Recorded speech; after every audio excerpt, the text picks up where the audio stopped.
अस्सलाम वालेकुम। जिस तरह से बिहार के अंदर मदरसों को जलाया गया, मुसलमानों के घर पे हमला किया गया, मुसलमानों की दुकानों को लूटा गया, उनको जलाया गया, बुज़ुर्गों को मारा गया। एक वीडियो दिखाऊंगी मैंने दुबे की।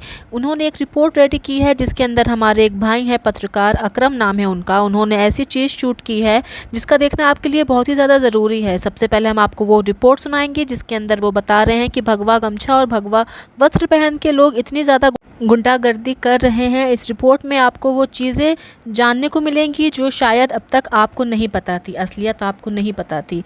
ये वीडियो आपके लिए बहुत ही ज़्यादा ज़रूरी है, इसलिए आखिर तक इस वीडियो को ज़रूर से देखिएगा। तो चलिए शुरू करते हैं आज की इस वीडियो को। आपके आसपास फैल रही वो कट्टरवादी जहरीली हवाएं आपको तैयार कर देती हैं कि आप किसी का भी कत्ल करने के लिए थोड़ा सा भी संकोच नहीं करेंगे या फिर सोचेंगे नहीं। अगर ये ऐसी नहीं होती, ये ऐसी वास्तविकता या परिस्थितियां नहीं होती, तो शायद आज मेरा देश, भारत की जो चर्चा विश्व में हो रही है वो ना हो रही होती। मैं भगवान से प्रार्थना करता हूँ कि भगवान हमारे देश का चर्चा रोज कराएं, लेकिन इस तरह की चीज़ों में ना कराएं जिसमें भारत का जो सर है वो शर्म से विश्व के सामने झुक जाता है। कारण है कि देश के अंदर जो दंगे, जो फसाद, जो मस्जिदों को जलाना, रामनवमी शोभा यात्रा पे पत्थरबाजी होना, ये वो कलंक है जो देश के स्वर्णिम इतिहास पर, गौरवान्वित इतिहास पर काले धब्बे की तरह हैं जो पूरे विश्व को इस समय दिखाई दे रहे हैं। हावड़ा, कोलकाता, बिहार शरीफ, नालंदा, सासाराम, रोहतास, ये कुछ नाम हैं, अलग अलग राज्य हैं, लेकिन इनके जो कृत्य हैं वो लगभग एक हैं। इन तमाम जगहों पर खुलेआम चौराहे पर इंसानियत को पहले लटकाया गया, उस पर पत्थर बरसाए गए, उसको गोलियां मारी गई, पेट्रोल डालकर उसको आग लगाई गई, उसके बाद इस लाश के टुकड़े टुकड़े किए गए और अपने आप को सभी ने गौरवान्वित महसूस करते हुए अपने घर को लौट गए। लेकिन इस पूरी पवंडर के बाद अगर कुछ छूटा है तो छूटा है माँ की आंखों में वो आंसू जिसका बच्चा इस पूरे बवाल में खो गया। उस बचा है तो उस आदमी के, इंसान के खाली हाथ, जिसकी पूरी ज़िंदगी के मेहनत के पैसे से एक छोटी सी दुकान खड़ी की थी और उपद्रवी भीड़ ने उसमें लूट लिया और उसे आग लगा दिया। बची हुई है तो वो खंडहर मस्जिदें जिसके अंदर घुसकर सनातन का परचम लहराया गया, वहाँ की धार्मिक किताबें कुरान और हदीस को जलाकर प्रभु श्री राम को खुश करने की बड़ी मेहनत की गई। आज इस पूरे बवाल के बाद जो बचा है तो एक खौफनाक सन्नाटा जो ये सोचने पे मजबूर कर देता है कि आखिर ऐसा क्या हुआ जिसकी वजह से आज इंसानियत तार तार हो गई। मैं देख के विचलित हूँ। नालंदा में मेरे एक भाई को मैंने भेजा, उन्होंने वहाँ से कुछ तस्वीरें और वीडियोज़ मुझे भेजी।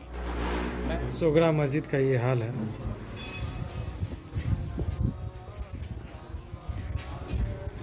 दंगाइयों के द्वारा तोड़ फोड़ की गई है, बहुत भयावह तरीके से तोड़ी गई है।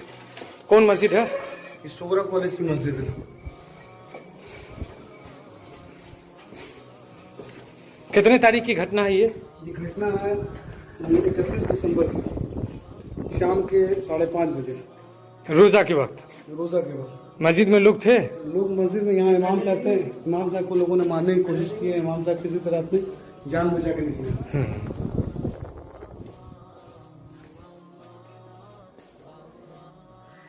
हेलो दोस्तों, मैं अभी बिहार शरीफ के मुरारपुर में हूँ।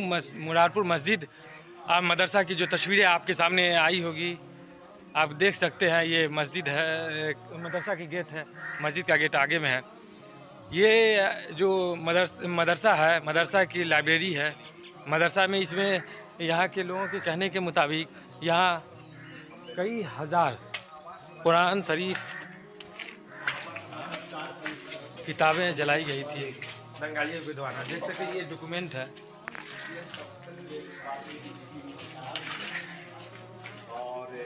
ये किताबें अभी भी आप देख सकते हैं।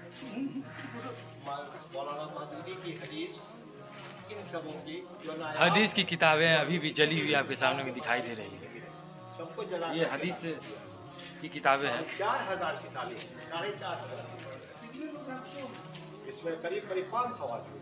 4,500 किताबें हैं, हदीस, कुरान और बच्चों की। कुरान शरीफ के तरकीब था। देख सकते हैं किस तरह से दंगाइयों के द्वारा दुकान तक को कबारा गया था। फिर इसके बाद ये जो पेड़ पौधा है, कच्चा पेड़ में आग लगा दिया, जला तो। क्या हुआ था चाचा, कौन जगह है, क्या मामला? ये मेरा मोहल्ला है, मोहल्ला गगन दीवान है। मेरा नाम मोहम्मद अकबर आजाद है। जिला का नाम क्या है? जिला नालंदा है। क्या हुआ था मामला? यहाँ जो है पुलिस स्टेशन में मिली भगत सरकार के से जो है दंगा हुआ, मुसलमानों के साथ एक तरफा दंगा हुआ। प्री प्लान था ये। सिर्फ मुसलमानों के ही साथ हुआ है दंगा? दंगा में मुसलमानों ही की संपत्ति मुसलमानों की ही जली है, गाड़ी मुसलमानों की जली है, 2-2 नई बस मेरी जल गई, ट्रांसपोर्ट जल गया, मेरा सिटी पैलेस जल गया, मुरादपुर मस्जिद तोड़ा गया, वदरिया मदरसा को जला दिया गया। इस तरह से बहुत सी चीजें, अनवर मियाँ की स्टेशनरी की दुकान थी उसको जला दिया गया, और हमको जानबूझ के टारगेट करके मारा गया, क्योंकि अंजुमन के हम सेक्रेटरी हैं। ये कार्ड क्यों मिला आपको? क्या किस काम के लिए? ये कार्ड मिला था इसी के लिए, डीएम साहब ने दिया था एसडीओ के मार्फत से कि आप भीड़ भाड़ में जाइएगा तो आपका एक परिचय है, मगर ये देख के कंधे में गले में लगा के हमको पिटवाया गया। अभी सर में टाका है? सर में 9 टाका है। मैं सोच में पड़ गया कि मेरे सनातन में इतने कमज़ोर लोग भी हैं, ऐसे हताश और निराश लोग भी हैं जिनको मस्जिदों में घुसते समय थोड़ा सा भी संकोच नहीं हुआ। मेरे सनातन में ऐसे लोग भी हैं जो किसी के धार्मिक किताब को जलाते हुए अपने आप को गौरवान्वित महसूस कर रहे थे। मैं अफसोस करता हूँ ऐसे लोग हमारे सनातन में पैदा हुए, क्योंकि मेरा जो सनातन है वो दया का, मेरा जो सनातन है वो एक दूसरे को मदद करना सिखाता है, ना कि उनकी जान लेना, ना कि उनकी हत्या करना। आज मैं देख रहा हूँ कि सैकड़ों साल पुरानी मदरसे अज़ीज़िया में केवल राख, टुकड़े, ईंट और पत्थर पड़े हुए हैं। ये कहीं न कहीं हम जैसे तमाम सनातनियों के लिए सर को झुकाने वाली शर्मनाक बात है। मैं दावे के साथ कहता हूँ कि जिन्हें भी इंसानियत में विश्वास होगा वो मेरी बातों से सहमत होंगे। इस बातों का बुरा उन्हीं को लगता होगा जिनको मुसलमानों से नफ़रत उनके दिलों में बनाई जा रही होगी, जिनको लगता होगा कि 125 करोड़ की हिंदू सनातनी आबादी होने के बाद भी एक 19 करोड़ का मुसलमान हम पर हावी हो सकता है।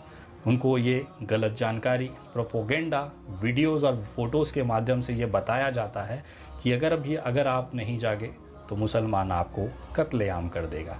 शायद यही कारण था कि बार बार इस तरह की चीज़ों में पढ़ने के बाद इस तरह के दंगे होने स्वाभाविक हैं। लेकिन इन सब के बीच में अगर किसी का फ़ायदा हुआ है तो वो है सियासत का। एक पार्टी दूसरे पार्टी पर आरोप प्रत्यारोप करती है, एक पार्टी दूसरे को इसकी जिम्मेदार ठहराती है। लेकिन इस तमाम चीज़ों के बीच में उस माँ से जाकर कोई नहीं पूछता कि तुम्हारे बेटे की स्थिति क्या है, जो इस समय कब्र में लेटा हुआ या चीता पे जल रहा होगा। उस माँ के पास पहुंचकर उसके आंसू पोंछने के लिए कोई सियासत, कोई राजनीतिक दल नहीं पहुंच रहा है। मैं अपने आप को बहुत शर्मसार महसूस करता हूँ जब ये परिस्थितियों को देखने के बाद ये समझता हूँ कि मेरे ही सनातन धर्म से कुछ ऐसे लोग हैं, कुछ ऐसे जाहिल हैं, मेरे ही सनातन धर्म में ऐसे कमज़ोर निराश लोग हैं जो किसी की हत्या, किसी के घर में घुसकर आग लगाना, दुकानों को लूटने, मस्जिदों को तोड़ने में अपने आप को बहुत बड़े शूरवीर समझते हैं। उम्मीद है ये वीडियो देख के काफ़ी कुछ आप लोगों को जानने को मिला होगा। वीडियो पसंद आई हो तो वीडियो को लाइक करिएगा और चैनल को ज़रूर से सब्सक्राइब करिएगा।